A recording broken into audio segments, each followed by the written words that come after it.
Hello everyone, welcome to the top. My name is Niharika Walia Bhatnagar and this is a संकल्प series जिसमें आज हम बात करने वाले हैं about accounting and financial management for bankers YTM। यानी आज हमारा टॉपिक रहने वाला है लेक्चर नंबर 14 के अंदर yield to maturity. A very very important topic. आज हम इसका ना न्यूमेरिकल एस्पेक्ट कवर करने वाले हैं सो दैट आपको ना इसका वो डर निकल जाए कि एग्जैक्टली ये YTM है क्या, इसकी वर्किंग कैसे चलती है। Right, so before I proceed further everyone, I hope ये पर्टिकुलर सेशन आपके लिए हेल्पफुल रहे। साथ साथ अगर आपने अभी तक हमारी ऑर्गेनाइजेशन की ना, we have a specific PYP यानी प्रीवियस ईयर पेपर्स की एक बुकलेट है। उसके अंदर आपको क्या मिल जाएगा, उसके अंदर ना आपको पिछले 5 पेपर मिल जाएंगे चारों सब्जेक्ट्स के। तो पढ़ते वक्त ना कई बार वो प्रॉब्लम आती है ना कि पता नहीं कैसे पेपर इस क्वेश्चन में से आए हुए थे, क्या था एग्जैक्ट पेपर के अंदर और किस तरह का क्वेश्चन था, उसका आंसर मिलेगा क्या। ये सारे आंसर्स आपको उसमें मिल जाता है बिकॉज उसमें क्वेश्चन आंसर इनफैक्ट उसकी एक्सप्लेनेशन और साथ साथ कौन कौन से टॉपिक से क्या क्या क्वेश्चन आए हुए थे, पूरे मॉड्यूल का वो एनालिसिस था, वो सब आपको मिल जाएगा उस पर्टिकुलर बुकलेट के अंदर। And that too for since आपका 2023 से सिलेबस बदला था तो 2023 से लेकर अब तक का सारा पोर्शन आपको उसमें कवर्ड मिलता है। तो आई थिंक वो आपके लिए एक बेनिफिशियल पोर्शन तो रहता ही है कि if you are looking forward to it तो प्लीज़ जस्ट गो हेड। यहाँ डिस्क्रिप्शन में वो लिंक गिवन है जिसके थ्रू आप उस पर जा सकते हैं। So let's begin with it everyone. हम पढ़ेंगे आज यील्ड टू मेच्योरिटी को। When we talk about YTM is basically what, हम ना बॉन्ड्स में जब पैसा लगाते हैं ना, तो बॉन्ड्स में जब तक वो उसकी वैल्यूएशन मेच्योर होगी, बिकॉज बॉन्ड में क्या होता है, एक पर्टिकुलर टाइम के लिए आप किसी कंपनी को लोन देते हो, वो आपको उसके बदले इंटरेस्ट देता है और इंटरेस्ट देने के बाद ऑब्वियसली बाय द एंड जब वो इंटरेस्ट के बाद रिडेम्पशन भी तो होएगी ना उसकी, यानी रीपेमेंट भी होगी, तो आपको आपका प्रिंसिपल भी वापस आता है अगर आप एक इन्वेस्टर हो तो उस हिसाब से आपको टोटल कितनी रिक्वायरमेंट है वो आपका यील्ड टू मेच्योरिटी। यील्ड यानी जितना आपका आउटपुट निकल रहा है एक तरह से। जैसे हम फार्मर्स की बात करते हैं, उनको बोलते हैं ना आपका यील्ड कितना निकला, वैसे ही अगर आपने बॉन्ड में पैसा लगाया तो उस बॉन्ड से आपको बेनिफिट कितना हुआ, कितनी इनकम आई, तो यहाँ पर वो कह देते हैं उसको yield to maturity. Now when we are trying to define this particular term, bond होते क्या है, बॉन्ड एक लॉन्ग टर्म डेट इंस्ट्रूमेंट है।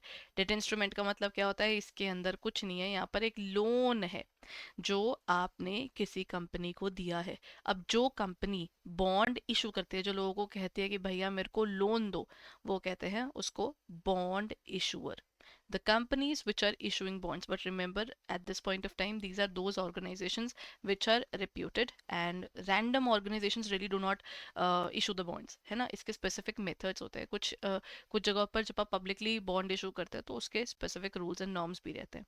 देन जो बॉन्ड्स हैं, अगर मैं पब्लिकली इशू करती हूँ बॉन्ड्स को, तो वो बॉन्ड बायर भी वहां पर होंगे, जैसे आप और मैं। देखिए, बॉन्ड प्योरली एक डेट है, ठीक है, जो आप पब्लिक से लेते हो। So that is how we define it. तो बॉन्ड बायर कौन होगा, जो पर्टिकुलर पर्सन उस कंपनी को लोन देता है। और बॉन्ड होल्डर के पास क्या राइट्स हैं, बॉन्ड होल्डर के पास सर्टन राइट्स है रिगार्डिंग गारंटीड पेमेंट्स, मतलब उसे मिलेगी कूपन पेमेंट्स। कूपन पेमेंट्स यानी इंटरेस्ट की पेमेंट्स उसको मिलेंगी, और क्योंकि उसने प्रिंसिपल दिया था तो कुछ सालों बाद उसको प्रिंसिपल भी वापस मिलेगा। फायदा क्या होता है इसका ऑर्गेनाइजेशन के केस में ना, देखिए, बैंक से लोन लेना बहुत महंगा पड़ रहा था, बैंक से लोन नहीं लिया। वो कहते हैं काम करते हैं हम ना लोगों से लोन ले लेते हैं। अब जब लोगों से लोन ले रहे हैं तो ऑब्वियसली थोड़ा सिनेरियो डिफरेंट हो जाता है। हाउ इज इट डिफरेंट, जब आप लोगों से लोन लेते हो तो आप अपनी टर्म्स एंड कंडीशंस लोगों के सामने रखते हो, तो जितने पर आपने इशू किया होता है उसको वो बोल देते हैं फेस वैल्यू। अब जो उसके ऊपर इंटरेस्ट आता है उसको इस लैंग्वेज में, बॉन्ड वैल्यूएशन की लैंग्वेज में कहा जाता है कूपन रेट। और जब एंड में आपको जो पैसा मिलेगा उसको बोलते हैं रिडेम्पशन वैल्यू। और ऑब्वियसली अब ये मार्केट में कहीं ना कहीं ट्रांसफरेबल भी होते हैं, तो जो आप इसको बेच सकते हो किसी और को कि मेरे को पैसे आने लेकिन चलो आपको मैं बेच देता हूँ ये, अब आप कलेक्ट कर लेना, इस तरह से ये नेगोशिएबल भी होता है, तो people can sell it. So if people can sell it, obviously इसके साथ एसोसिएट हो जाती है उसकी market value, because demand supply के हिसाब से यहाँ पर एक चीज का फर्क आ जाता है, वो है मार्केट की वैल्यू उसकी चेंज होती है। तो this is how you define this entire portion. इसके एक पर्टिकुलर आपको ब्लूप्रिंट मिल जाता है ना कि एग्जैक्टली टर्म्स है क्या। अब देखिए, अगर हम वाईटीएम की बात करते हैं, इसमें क्या होता है, bond holders have no share in the ownership of the bond issuing firm. The point is you are basically the lenders at this point of time. A lender is not suppose to have any voting rights. वो सिर्फ बाहर बैठ कर देखता है मेरे पैसे मिल रहे हैं ना, वो सिर्फ उतना ही कंसर्न रह सकता है. उसको उसका प्रिंसिपल मिल गया, उसके बाद वो कोई लड़ाई नहीं करेगा, कोई झगड़ा नहीं करेगा, वो बोलेगा ठीक है मेरा प्रिंसिपल मिल गया, मैं जा रहा. उसको इस चीज़ की क्लैरिटी होती है कि ठीक है मेरे को जो पैसे चाहिए थे मेरे को मिल गए, अब इसके बाद उसकी कोई चिक चिक नहीं है. ठीक है. Then private sector companies also issue bonds which are called the debentures in India. Now the point is bonds जैसे बैंक्स इशू करते हैं, सॉरी बैंक्स कह रही हूँ, गवर्नमेंट इशू करती है. इंडिया में भी बहुत डिफरेंट डिफरेंट गवर्नमेंट की तरफ से बॉन्ड्स आते हैं. अब जैसे बाहर के कंट्रीज में ना, मतलब बड़े डिफरेंट डिफरेंट रीजन से बॉन्ड्स होते हैं. इनफैक्ट आप there is a particular bond which is for war. War के टाइम पर जब कंपनी जो गवर्नमेंट है लोगों से पैसा लेती है सो दैट वो बॉन्ड के लिए अपने फंड्स इकट्ठे कर सके, फिर उनको रीपेमेंट भी करती है in the form of interest as well as the principal. वो उनको वापस करते हैं. तो this are basically war bonds, आपके क्लाइमेट बेस्ड बॉन्ड्स होते हैं. जिस जिस पर्पज के लिए गवर्नमेंट पैसा लेगी तो वो मिलेगा. लेकिन ऐसा नहीं है कि सिर्फ गवर्नमेंट ले सकती है. प्राइवेट सेक्टर कंपनीज, मतलब जो गवर्नमेंट की नहीं है वो भी कंपनीज जो हैं जो गवर्नमेंट के अंडर नहीं आती, वो भी ऐसा कर सकती हैं. वो डिबेंचर इशू करती हैं हमारे कंट्री के अंदर. अब डिबेंचर्स का भी ना, अगर आप पब्लिकली डिबेंचर इशू करते हो, अगर आपके डिबेंचर्स जो हैं, डिबेंचर होल्डर 500 से ऊपर के लोग हैं, तो उस समय आपको डिबेंचर ट्रस्टी बिठाना पड़ता है. ठीक है. सो कहते हैं बॉन्ड्स क्या है, they are like debt instruments. Again this is basically a debt only, but उसको ना एक इंस्ट्रूमेंट की तरह देखा जा रहा है. क्योंकि अगर मेरे को आपसे पैसा रिकवर होना, that's a debt instrument I am holding. It's an asset for me, investment है ना मेरी, मुझे पता है इससे पैसा मिलेगा. तो वहां से अब वो मैं किसी और को बेच सकती हूँ. हो सकता है मिस्टर एक्स को बेच दूँ, मिस्टर वाई को बेच दूँ. That is something that I choose. They have a risk of default. अब यहाँ पर रिस्क ऑफ डिफॉल्ट इसलिए होता है क्योंकि हो सकता है वो प्राइवेट सेक्टर कंपनी डूब जाए, कुछ पता चलता है. लेकिन हाँ, सरकार के केस में हम ये नहीं रो सकते ना, because the government they do not have the risk of default, but yes the government has one problem, that is the delayed payment. again ये तो प्रैक्टिकल चीज़ है ना जो हमको पता है. लेकिन नॉर्मली ये चीज़ हो जाती है कि गवर्नमेंट की पेमेंट्स थोड़ी स्लो आती हैं, बट हमेशा आती हैं. Then bonds of the public sector companies in India are generally secured, but they are not free from the risk of default. Government खुद करती है, बात अलग है. लेकिन गवर्नमेंट की कोई कंपनी, गवर्नमेंट कंपनीज होती है, पब्लिक सेक्टर कंपनीज जो है, अगर वो कुछ इशू करती है तो कहते हैं बिल्कुल फ्री फ्रॉम डिफॉल्ट तो नहीं होती, लेकिन हाँ थोड़ा बहुत तो उसमें भी रिस्क रहता ही है. If the issuing firm fails to pay the coupon interest or the redemption value, legal actions can be taken against it. Reason क्या है, ये तरह का लोन है. अगर ऑर्गेनाइजेशन ये लोन रीपे नहीं कर पाती है फिर क्या होगा. वैसे तो आप कुछ कहोगे नहीं, लेकिन आप क्या करोगे, आप जाओगे इनकम टैक्स, आप जाओगे गवर्नमेंट के पास और गवर्नमेंट को जाकर बोलोगे देखो ये हम ना, हमको इंटरेस्ट नहीं पे कर रहा. कहते हैं वो आपने क्या करना है, कहते हैं हमको इसको सू करना है. अब आप उसको सू करोगे, यानी आप उसके अगेंस्ट एक केस फाइल करोगे, और उसके बाद कोर्ट की अगर डिसीजन आता है तो वो एसेट जिसके अगेंस्ट आपने वो लिया हुआ था, उसका सिक्योरिटी ली हुई थी कि हाँ ठीक है ये पर्टिकुलर सिक्योर्ड अमाउंट है, अब ये पर्टिकुलर एसेट अगर ये पे नहीं कर पाए तो ये वाला एसेट हम उठा कर ले जाएंगे. वो वाली चीज जो है ना, वो यहाँ पर आपको मिलती है. तो अगर वो नहीं रीपे करेगा तो ठीक है, वो एसेट उठाकर ही ले जाओगे. This is how you define this specific area, and yes this is a scary part further, क्योंकि इससे ऑर्गेनाइजेशन खत्म हो सकती है. अगर उसने कोई मेजर एसेट ही अपने as a base, as a security दिया हुआ था तो प्रॉब्लम है. तो this is basically secured bonds. ठीक है. Then interest payment are tax deductible. They have a tax shield. That simply means जब ऑर्गेनाइजेशंस इंटरेस्ट पे करती हैं वो इनकम टैक्स डिपार्टमेंट के आगे रोती हैं कि हाय हमने तो इंटरेस्ट पे किया है जी, आप हमको इसका एक्सपेंस अलाउ करो. अब मेरा प्रॉफिट की वैल्यू कम होएगी तो मेरा टैक्स कम होएगा, तो ये वहां पर खुश होता है. That is why it is called tax shield.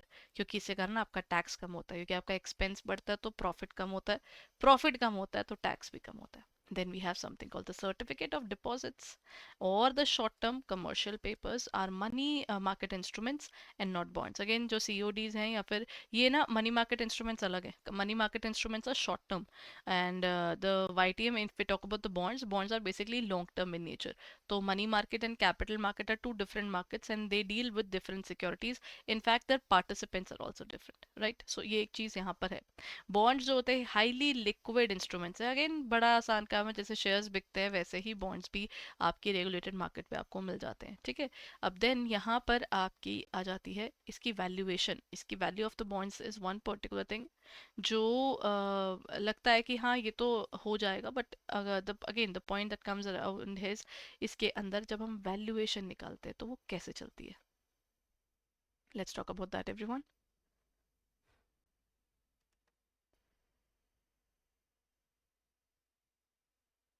Let's talk about this area further. अगर कोई बॉन्ड है, बॉन्ड अगर आपने इशू करा लोगों को, तो ऑब्वियसली उन लोगों को फ्यूचर में पैसा मिलेगा, है ना। अगर मैं इन्वेस्टर की बात करूँ, इन्वेस्टर को फ्यूचर में पैसा मिलेगा। अब अगले साल उसको इंटरेस्ट मिलेगा, उससे अगले साल फिर उसको इंटरेस्ट मिलेगा, 4-5 साल इंटरेस्ट मिलने के बाद प्रिंसिपल वापस आ जाएगा और उसी साल इंटरेस्ट भी आया होगा। अब वो कहते हैं इसकी प्रेजेंट वैल्यू निकालिए। एवरीबडी, मैं आपको बोलूँ आज मैं आपको 100 रुपये दे देती हूँ या मैं अगले साल आपको 100 रुपये दूंगी, ज़्यादा वैल्यू किसकी है? आज वाले पैसे की। क्यों? क्योंकि अगर आज मैंने आपको 100 रुपीज़ दिए, यही 100 रुपीज़ आपने आज इन्वेस्ट कर दिए, तो ऑटोमेटिकली आपके मनी की वैल्यू कम होगी कि ज़्यादा? आपके मनी की वैल्यू एज सच इसके कारण तो बढ़ जाएगी, इजंट इट? तो यहाँ पर वो क्लैरिटी आ जाती है, since this value would increase, ठीक है ना। In this case we are absolutely clear कि ठीक है, the value of the money would increase, that is why we can say कि अच्छा क्योंकि ये पैसा आगे चल के बढ़ेगा तो आज की वैल्यू ज्यादा होती है और कल की वैल्यू कम होती है, यानी आने वाले कल की। तो हम क्या करेंगे, अगर अच्छा एवरीवन, अगर इंटरेस्ट है, अब इंटरेस्ट अगली बार का उसमें इंक्लूड हो गया, हमें वापस भी तो आना पड़ेगा ना। How does it work? मैंने आपको बोला हम कर रहे हैं कंपाउंडिंग। आज अगर मैं 100 रुपीज़ लगा रही हूँ तो 1+r⁻n बन के हमारी फ्यूचर वैल्यू बनती है, यही बनता है। लेकिन अगर ये आपको दे ही फ्यूचर वैल्यू रहे, कहते बॉन्ड का ना, कहते अगले साल आपको 100 रुपये आएगा, उसके अगले साल आपको 100 रुपये आएगा, इंटरेस्ट आ रहा है मेरे को, लगातार इंटरेस्ट आया 3 साल, और उसी साल तीसरे साल में मेरे को 1000 रुपये भी वापस आ गए, तो आप क्या बोलोगे? मैम ये तो फ्यूचर वैल्यूज हैं, इसकी प्रेजेंट वैल्यू कैसे निकालेंगे? अब प्रेजेंट वैल्यू कैसे निकलेगी? जहां पर आपका ये इंटरेस्ट मल्टीप्लाई हुआ था, यहाँ पर हर एक ईयर से वो इंटरेस्ट क्या होगा? मल्टीप्लाई के डिवाइड। अगर हम आज प्रेजेंट से फ्यूचर में जाते हैं then we multiply, when we come back we divide. तो यहाँ पर आपका चलता है present value of the bond. हम कैसे निकालते हैं? Present value of these future cash streams, whatever money you are getting. तो उसको वो लोग क्या करते हैं, ये देखिए ये उन्होंने फॉर्मूला दिया हुआ, फॉर्मूला कुछ नहीं है, मैं आपको बता देती हूँ। अगर जैसे इस केस में बोल दिया कि कंपनी ने इशू किया है, इशूड बॉन्ड, बॉन्ड की वर्थ रुपीज थी 1000 and at the rate of 10% per annum for let's say 3 years. अब 3 इयर्स की अगर है तो आपको ये पता है फर्स्ट ईयर आपको 100 रुपीज आए होंगे, second year again 100, third year again 100, और थर्ड ईयर में ही आपके 1000 रुपीज भी वापस आ गए होंगे लास्ट के अंदर, राइट। तो इस तरीके से ऑर्गेनाइजेशन ने बॉन्ड इशू किए थे। जब उसने बॉन्ड इशू किए तो उसके साथ में एसोसिएटेड क्या था? ये प्रेजेंट वैल्यू है, फ्यूचर वैल्यू है, this is your future value.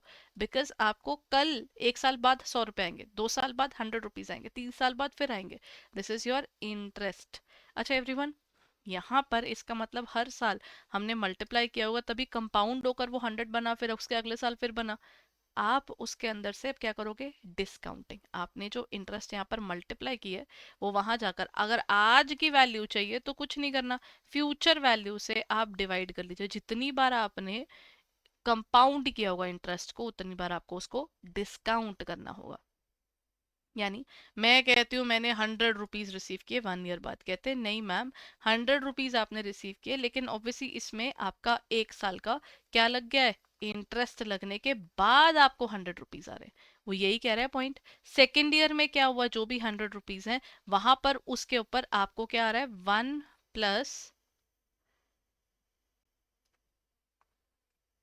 ध्यान से देखिएगा ये वाला पॉइंट ना, दिस इज 1+10%। अब बट ये स्क्वायर आ गया, और थर्ड का क्या आ गया? This is again 100 rupees you are receiving, 1+10%, and this is your cube. तो अपने पास 1, 2 और 3 आ गया।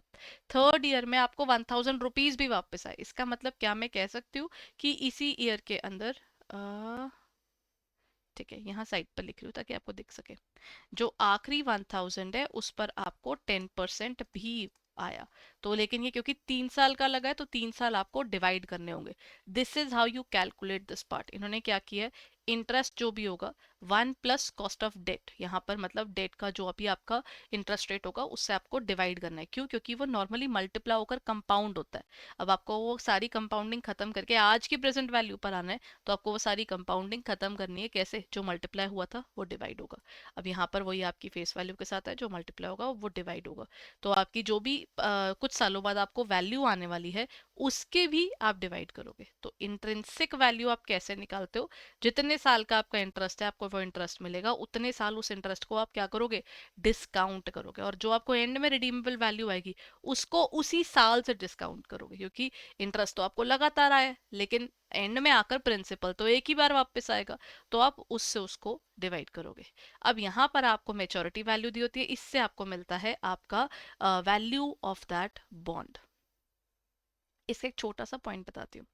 Everybody, the organisation is giving me a coupon rate of say they are giving me a coupon rate of 10%, और मैं ना 10% ही चाहती थी। मतलब एक्चुअली ना, this 10% that you are discounting is your YTM, yield to maturity, that is the required rate of return of that particular investor. उसका वो कहता है कि मेरा required rate of return is 10%। मैं चाहता हूँ कि मेरे को 10% मिले और कंपनी 10% दे रही है, तो मतलब 1000 का बॉन्ड यहाँ पर पक्का 1000 का ही होगा, क्योंकि जितना चाहिए उतना मिल रहा है। लेकिन अगर कंपनी कहती है कि मैम आप लो 12% का रिटर्न, तो अगर आज मैं रिक्वायर्ड रेट ऑफ रिटर्न में 10% पर थी लेकिन कंपनी ज्यादा दे रही है, इसकी बॉन्ड की वैल्यू बढ़ने लग जाएगी, इज्जत बढ़ेगी ना मार्केट में। ये देखो, मांग कम रहे थे, दे ज्यादा रहे, तो value value of the bond in this case will always be on the higher side.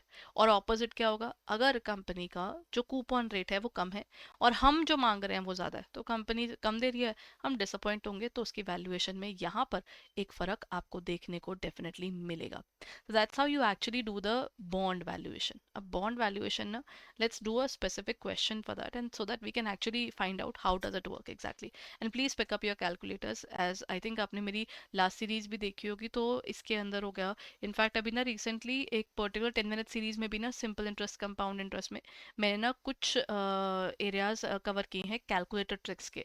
So if you have watched it, बहुत अच्छी बात है, नहीं देखा हुआ तो आप उसको देखिएगा ज़रूर, वरना आप हमारे टेलीग्राम चैनल पे वहाँ से आप उसकी PDF भी डाउनलोड कर सकते हो। बट अगेन उससे आपको क्वेश्चन मिलेगा, हैक मैंने क्लास में बताया हुआ है, तो वो क्लास ज़रूर देखिएगा। हार्डली 10 मिनट्स का सेशन है, उसके अंदर आपको वो हैक भी देखने को मिल जाता है सिंपल एंड कंपाउंड इंटरेस्ट वाले में। इनफैक्ट आई थिंक जो इससे प्रीवियस क्लास है सिंपल एंड कंपाउंड इंटरेस्ट की संकल्प वाली, उसमें भी आपको ये मिल जाएगा। तो the best thing is, if you are watching the Sankalp series, तो संकल्प सीरीज के ही अंदर जो प्रीवियस क्लास है उसको ज़रूर देखिएगा, ताकि आपको ये हैक समझ में आ जाए। अब जैसे एक बॉन्ड है, उसकी पार वैल्यू है 1000, उसका इंटरेस्ट रेट कितना है? 12%। मतलब हम दे रहे, कंपनी दे रही है हमको 12%, मेच्योर हो जाएगा ये 3 साल बाद, और हमारी required rate of return is 10%। What is the value of the bond? जो आपको क्वेश्चन के अंदर ABCD दिया होगा, हमेशा ढूंढिएगा जिसमें अब 1000 से ऊपर की वैल्यू होगी। रीजन, जो हमको चाहिए था, अगर वैल्यू उसके ऊपर है तो हमारे लिए तो अच्छा है ना, जितना हम मांग रहे थे अगर वैल्यू उसके ऊपर है तो we'll be happy with that, isn't it? So let's talk about this specific area further. Now when we are talking about it, मुझे ये पता है कि इसके अंदर 1000 है, तो ये पक्का 1000 से ऊपर के जाएगा वैल्यूएशन में। मेरा इंटरेस्ट कितना आ रहा है? फर्स्ट ईयर, सेकेंड ईयर और थर्ड ईयर। फर्स्ट ईयर में मेरे को आया कितना? 1000 का 12% मतलब 120 रुपीज़। सेकेंड ईयर में भी 120 रुपीज़, थर्ड ईयर में भी 120 रुपीज़। क्या किए? याद रखिए, interest is always calculated on the face value. ये आपकी मार्केट वैल्यू कुछ भी बदल रही हो, वो आप उसको मत फॉलो कीजिएगा, ये फेस वैल्यू पर ही लगता है। अब यहाँ पर क्या है? 10% का आपका इंटरेस्ट रेट है, 10% का रिक्वायर्ड रेट ऑफ रिटर्न है। मैं चाहती थी 10% आए, तो जो आप जो कॉस्ट ऑफ डेट करते हो ना नीचे डिवीजन के लिए, तो आप इसको यूज करोगे। अच्छा एक बात बताइए, अगर मेरे को बोला गया A/1 + 10% करना है, तो क्या मैं ऐसे नहीं कर सकती हूँ? मेरे पास ये वैल्यूएशन है और थर्ड ईयर में ही मेरे को 1000 रुपीज भी वापस आए हैं, मैं क्यों इतनी मेहनत करूँ? पता है, मैं जो ये फैक्टर होता है ना, ये 10% को मैं चाहूँ तो इसको कंटिन्यूअसली एक टेबल में निकाल सकती हूँ। ये कंटिन्यूअसली टेबल में कैसे निकालते हैं? कुछ नहीं करना, जैसे ए डिवाइड बाय बी होता है, आप ए इंटू वन बाय बी नहीं कर सकते क्या? कुछ गलत है इसके अंदर?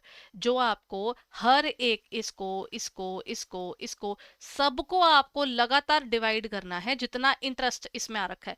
यानी मैं बोलूंगी 120 डिवाइडेड बाय 1 प्लस यहाँ पर 10% का इंटरेस्ट रेट था, इससे ये 1 साल हुआ है तो 1 साल की कंपाउंडिंग हुई होगी, ये दूसरा साल हुआ है तो 2 साल की कंपाउंडिंग हुई होगी, ये तीसरा साल है तो इसमें 120 डिवाइड बाय यहाँ पर 1 प्लस 10% करेंगे, ये 3 ईयर्स की इसमें कंपाउंडिंग हुई है। और लास्ट भी 1000 रुपीज जो है वो 3 ईयर्स की कंपाउंडिंग में चल रहा होगा, बिकॉज जिस ईयर में पैसा मिलता है उतनी तक की कंपाउंडिंग हुई होगी। Now this is a crazy level work because I have to do, पहले 1 प्लस 10% का आप पहले 1 टाइम निकालोगे, फिर 2 टाइम निकालोगे, फिर 3 टाइम निकालोगे, फिर डिवाइड करोगे। उससे अच्छा है ना, आप क्या करो, आप सिर्फ ये जो 1 डिवाइडेड बाय 1 प्लस 10% है, इसका एन्युटी फैक्टर आप लगातार निकाल सकते हो, 2 का, फिर 3 का, फिर 4 का। वो कैसे निकालते हैं वो आपको सिखाती हूँ। Please pick up your calculators everyone and you should buy the calculator which has this feature. यही वाला बाय करना है, दूसरे बाय मत कीजिएगा। सिस्टम कैलकुलेटर यूज कर रहे होंगे तो और भी अच्छा। How does it work? Look at this part, 1 plus 10% पर आप क्लिक कीजिए। कितना बना आपके कैलकुलेटर पर? सिर्फ ऐसे टाइप कीजिएगा 1 प्लस 10%, वो बन जाएगा 1.1। दिख रहा है ये 1.1? आप देखिए आपके कैलकुलेटर पर, आपने पहले 1 फिर प्लस फिर 10% पे क्लिक किया, 10 के बाद परसेंटेज पे क्लिक कर दीजिए, वो अपने आप निकालता है, 1.1 आ गया।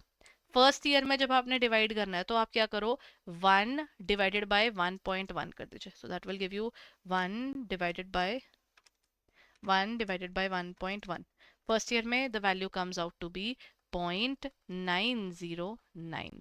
सेकेंड ईयर में क्या आ रहा है? अब सेकेंड ईयर करने का तो मुझे पहले 1.1 का स्क्वायर करना पड़ेगा, फिर डिवाइड करना पड़ेगा। नहीं, जरूरत नहीं है, हमारे कैलकुलेटर्स इसके लिए स्मार्ट है। आपने क्या किया है, एक बार तो डिवाइड कर दिया, 0.909 आ गया, कैलकुलेटर पर कुछ नहीं और छेड़ना। जैसे ही आपने 1 डिवाइडेड बाय 1.1 किया और आपकी 0.909 की आपको वैल्यू दिख गई है, अब कैलकुलेटर पर सिर्फ एक बार और इक्वल टू दबाइएगा। If this is visible to you, आपका ये रहा calculator, you can use any calculator, ठीक है। यहीं पर ना ये जो इक्वल टू का बटन है, इसी को दोबारा दबाएंगे तो ये वैल्यू आपको चेंज होती हुई दिखेगी, ठीक है। सो ये आपकी वैल्यू से नेक्स्ट टाइम पे आ जाती है 1 डिवाइडेड बाय 1.1 जब आप करते हो तो फर्स्ट इज 0.909, सेकेंड आता है आपका 0.826, थर्ड टाइम सिर्फ इक्वल टू पे क्लिक कीजिए everyone, do not touch any other button. मतलब मैंने क्या किया है, इसका कैलकुलेटर का हैक यहाँ पर लिख रही हूँ। 1 डिवाइडेड बाय 1.1 किया तो मेरे पास आया 0.909। अब दोबारा इक्वल टू पे दबाऊंगी तो ऑटोमेटिकली स्क्वायर का ये डिवीजन हो गया, तो ये 0.826 दे रहा है। फिर नेक्स्ट आता है आपका 0.751 एंड देन इज, इसका भी, क्योंकि इस ईयर में भी हमारे पास दोनों चीजें आई है ना, ये भी 3 टाइम पर है, ये भी थर्ड ईयर में ही आ गया था तो ये भी 3 टाइम पर है, तो यानी 0.751। आप कैलकुलेटर पर सिर्फ इक्वल टू दबाओगे तो आपको 826 मिल जाएगा, सिर्फ इक्वल टू दोबारा दबाओगे वो ऑटोमेटिकली आपका डिवाइजन डिवीजन कर देता है, आपको नहीं करने की जरूरत। बार बार 1 डिवाइड बाय 1.1, फिर एक और बार 1.1, फिर एक बार, वो नहीं करने की जरूरत। ये समझदार है, सिर्फ इक्वल टू दबाओगे तो कैलकुलेटर को पता है वही चीज दोबारा डिवाइड करनी है। तो ये वाले जो कैलकुलेटर्स होता है जिसमें आप 1 डिवाइड बाय 1.1 करोगे, इक्वल टू दबाया 0.909 आया, फिर दोबारा इक्वल टू दबाया तो 0.826 आया, फिर दोबारा दबाया तो 751 आया, जिसमें ऐसे एक्चुअली वैल्यूज चेंज होती है, आपको वही कैलकुलेटर लेना है। So now you have got the annuity factor. आप इन एन्युटी फैक्टर्स को ये 120 से करिएगा मल्टीप्लाई, और फिर 1000 से कीजिएगा multiply. This will give you what, आपका फर्स्ट ईयर में आएगा 120 इंटू 0.909, फर्स्ट ईयर में आपकी वैल्यू आ जाएगी 109.08। तो फर्स्ट ईयर की वैल्यू ये आ गई, then is 120 into 0.826, second year में आपके पास वैल्यू कितनी बनी, this is 99.12, then is your 0.751 into 120 करेंगे तो मेरे पास वैल्यू आई 90.12, और लास्ट में मेरे पास कितने रुपए थे, 1000 इंटू 7.751 है ना, तो यहाँ पर आया 751।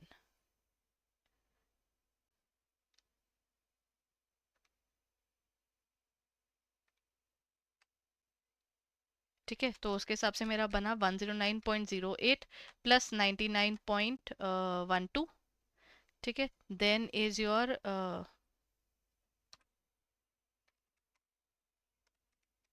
सेकंड आया 99.12, थर्ड आया आपके पास 90.12, फोर्थ आया 751 रुपीज। मेरे पास टोटल बन रहा है इस पर्टिकुलर, मेरे को लग रहा है आज इसकी वैल्यू 1000 रुपए, बट क्योंकि ये अच्छा है, ये क्योंकि ये ज्यादा दे रहा है पैसे, इसकी आज वैल्यू निकल कर आ रही है 1049.32। ये पॉइंट प्रूव करता है, अगर मैं आपको बता रही हूँ, अगर मैंने सोचा था कि मेरे को लग रहा था कि हाँ ये तो कम में आ जाएगा, लेकिन अब ये मतलब 12% देगा, 10% देगा, लेकिन ये मुझे 12 दे रहा है, मेरी रिक्वायरमेंट से ऊपर दे रहा है, तो मैं खुश हूँ, तो मेरे को उसकी वैल्यू डेफिनेटली ज्यादा मिलेगी। That's how you define this specific area.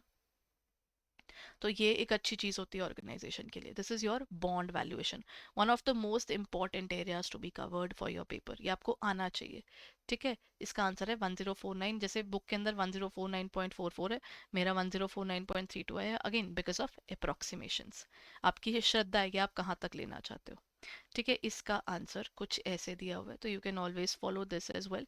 इन्होंने एक और तरीके से किया हुआ है सॉल्व, वो कहता है कि देखो पीछे चलते हैं, ये जो 120 है ये तो सेम अमाउंट है ना, सेम अमाउंट को पहले 1.909 से मल्टीप्लाई करना है, फिर 826 से करना है, फिर वो है, मतलब अगर आप कह रहे हो 120 से पहले आपको 0.909 मल्टीप्लाई करना है, देन आपको फिर मल्टीप्लाई करना है, फिर आएगा 120 इंटू 0.751।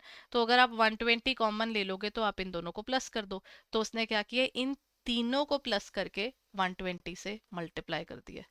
तो उन्होंने 120 से इन तीनों का प्लस मल्टीप्लाई कर दिया।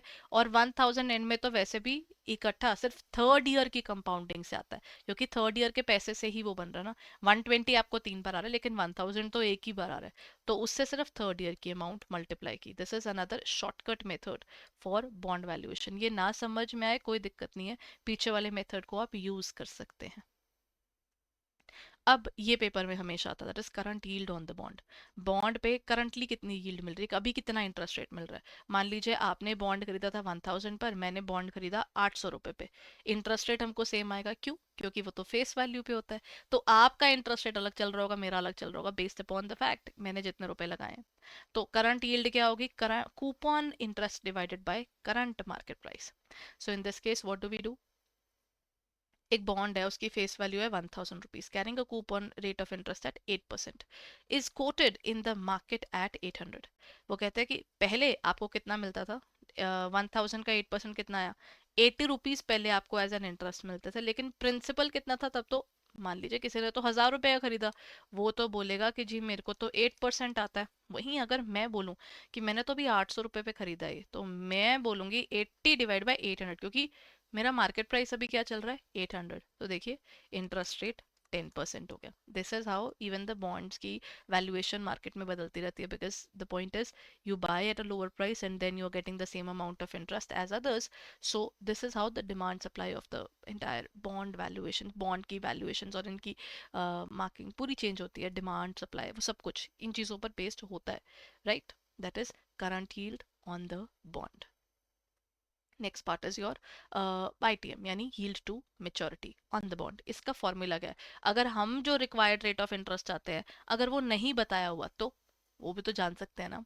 कहते हैं वो अगर आपको जानना होगा तो उसका फॉर्मूला अलग है, क्योंकि ये कौन सा है, ये डिस्काउंट करने के बाद वाली चीज है जो हम चाहते हैं कि हमको मिले। तो this is basically which equals to the present value of the promised cash flows to the current market price और the purchase price. It is the rate of return earned by the investor, जो बिल्कुल and तक अपने पास ऐसे bond को पकड़ के रखता ना, उसको जो इंटरेस्ट रेट मिलता है, this is your required rate of return there.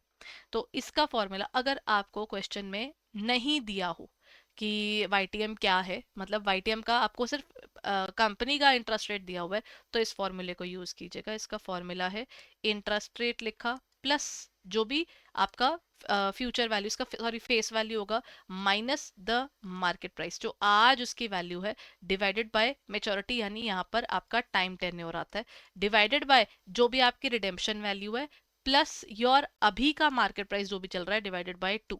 इस तरीके से आपको मिल जाता है YTM। एक चीज याद रखिएगा, ये वाली चीज पहले सॉल्व कीजिएगा, ये वाली चीज पहले सॉल्व कीजिएगा, फिर इनको आगे करिएगा, इससे आपका आंसर ठीक आएगा। This is your bond valuation. ठीक है। सो यहाँ पर आप इसका इस्तेमाल कर सकते हैं based upon this. There is one particular question, यहाँ पर क्वेश्चन आपको दिया हुआ है ये कि कंसिडर कीजिए हमारा बॉन्ड 1,000 रुपए का है, whose current market price is 850। तो क्या मैं कह सकती हूँ इंटरेस्ट रेट कितना हुआ है, the bond carries the coupon rate of 8%, यानी 1,000 का 8% कितना है 80।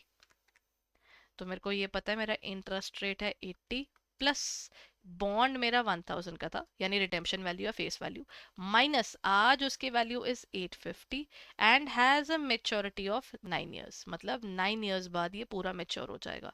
देन डिवाइडेड बाय आपका अगेन 1,000, यहाँ पर आएगा प्लस 850 डिवाइडेड बाय 2। तो यहाँ पर आप उसका एवरेज लेंगे, यहाँ पर उन दोनों को माइनस करके डिवाइडेड बाय 9 करेंगे, and this will give you the answer. So what does it give us, 80 plus मेरे पास क्या आया 1,000 माइनस 850 डिवाइडेड बाय 9 करा तो मेरे पास आ रहा है ये 16.67 divided by 1,000 plus 850 divided by 2, नीचे आया 925। अब आप ऐड कीजिए 80 प्लस 16.67 डिवाइडेड बाय 92 925, तो मेरे पास आ रहा है, अब ये इनटू परसेंटेज भी करेंगे ना तो आपको मिलेगा एग्जैक्टली जो परसेंटेज होती है इसमें, तो वो मेरे पास आ रहा है 10.45%।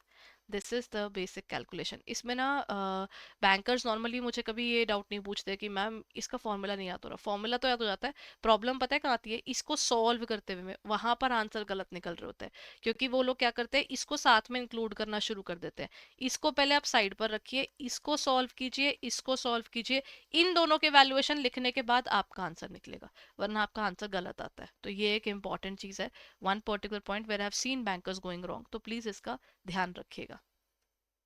Here comes the practice question. Practice question number 1 जो है आपका वो क्या कहता है, that says कि आपके ना बॉन्ड के अंदर what is the current yield on the bond, current yield निकालने को बोला, ये पेपर में आया हुआ क्वेश्चन है।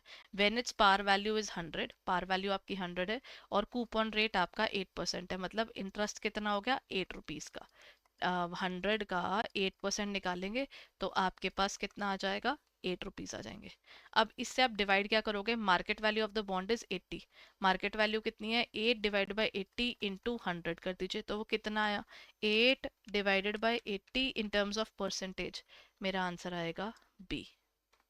ठीक है ना, that is B. A bond has a, ये पेपर में आया हुआ है, ये इस बार भी पेपर में था, दिस इज कॉल्ड मैकॉलेस ड्यूरेशन। कुछ नहीं है इसमें, आपको ना जो भी आपका नंबर ऑफ ईयर्स होते हैं, ठीक है, जो भी आपके ईयर्स गिवन है, मैकॉलेस ड्यूरेशन या मॉडिफाइड ड्यूरेशन का अमाउंट, वो क्या है फॉर्मूला क्या है, जो भी आपकी ड्यूरेशन दी हुई है उसको आप डिवाइड करोगे 1 + YTM से, एंड दैट्स इट, इतना सा फॉर्मूला है ये। Calculate the modified duration of the bond, मेरे पास अगर 7 years गिवन है तो 1 प्लस मेरा YTM कितना है 10% है, तो बस आप उससे डिवाइड कर दीजिए, दैट मीन्स 7 डिवाइडेड बाय 1.1, तो वो मेरे पास आ रहा है 636, ये आएगा आपका आंसर। बस ये दो फॉर्मूलाज हैं, they are very easy and at the same time very scoring as well. अगर एक एक नंबर का भी क्वेश्चन आता है, I would say this is basically bang on question, क्योंकि इसको लिए आपको आराम से नंबर मिल जाते हैं, सिर्फ ध्यान रखना है फॉर्मूलाज का। सो this is it for the day everyone, I hope ये सेशन आपके लिए हेल्पफुल था, अगर था तो प्लीज़ इसको लाइक ज़रूर कीजिएगा। और एक और चीज़, अगर आपने ये पूरा देखा है तो आपको समझ में आ रहा होगा ये क्वेश्चन ना मेरे साथ में सॉल्व करने वाले हैं, तो अपने कैलकुलेटर्स हमेशा साथ रखा कीजिए। I strongly believe till the time you really don't pick up your calculator and a notebook of course, तब तक ऐसे क्वेश्चंस आपसे सॉल्व नहीं होंगे। So this is one particular point जो आपको हमेशा ध्यान रखना चाहिए पढ़ते वक्त। Now, everybody, there's a massive price drop going on right now. 80% तक का डिस्काउंट आपके पास अवेलेबल है, but the point is this is available only till 31st of August. So 29 to 31st of August की वैलिडिटी है इस particular time period में। अगर आप हमारे कोर्सेज बाय करते हैं तो आपको बेनिफिट क्या मिल रहा है, आपको मिल जाएगा हमारे कोर्स के ऊपर 80% डिस्काउंट। याद रखिएगा, अगर आप JIB के कोई भी कोर्सेज ले रहे हैं तो अगस्त 80 आपको कोड यूज करना है and you will get flat 80% off on our courses. I think that's a good deal for all of the people जो भी सोच रहे हैं कोर्स लेने का और उनको लग रहा है कि हम कब बाय करें, किस टाइम बाय करें, तो आई थिंक ये परफेक्ट टाइमिंग है, क्योंकि आपको इस समय ये सस्ता मिल जाएगा, राइट। बस आपको क्या करना है, you have to buy it in time, है ना. So let me just show you our website even. ध्यान रखिएगा, अगर आपने कोई और भी कोर्स बाय करना है, सबके ऊपर इस समय प्राइस ड्रॉप है. It's not only in the JIB area, it is there in the RBI grade B examination as well. और भी अगर आप कोई और एग्जामिनेशन की प्रिपरेशन कर रहे हैं तो दिस इज़ द टाइम जब आप उसको बाय करेंगे तो आपको वो easily at a lower price मिल जाएगा, right. Let's go to our website now.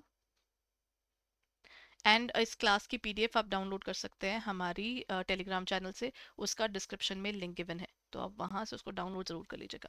Now comes the specific area. Now looking at the JIB courses hair.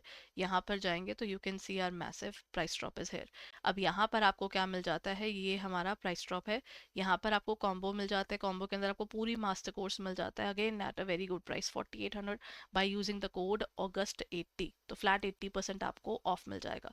अगर आप सिंगल पे जाते हैं, यहाँ पर हमारा लाइव क्रैश कोर्स भी चल रहा है जिसमें आपको हम लाइव पढ़ा रहे हैं, तो वो आप उस पे जा सकते हैं. और हमारे individual master course subject wise भी आपको मिल जाएगा. फ़र्क ये है कि मास्टर कोर्स में आपको रिकॉर्डिंग्स मिलती है बाय बिफोर द एग्जामिनेशन.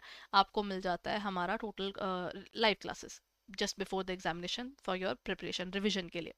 और लाइव क्रैश कोर्स में हम पढ़ाते ही सब कुछ लाइव है, बस फ़र्क ये है कि live crash course is for limited time, 120 hours में पूरा सिलेबस कवर कर रहे हैं. तो अगेन आपको देखिएगा कि उसके अंदर आपको मोस्ट इंपॉर्टेंट टॉपिक्स कवर करवा रहे हैं, जबकि मास्टर कोर्स के अंदर we cover the entire book properly, है ना. तो उसका फ़र्क है.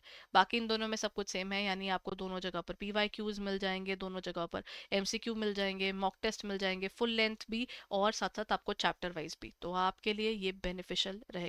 If you are preparing, give your best shot everyone and prepare well. Make sure कि आप ऐसे टॉपिक्स जो हैं जैसे अभी हमने आज किया, इनको लिख लिख कर करें, because there is no shortcut. You have to practice it out.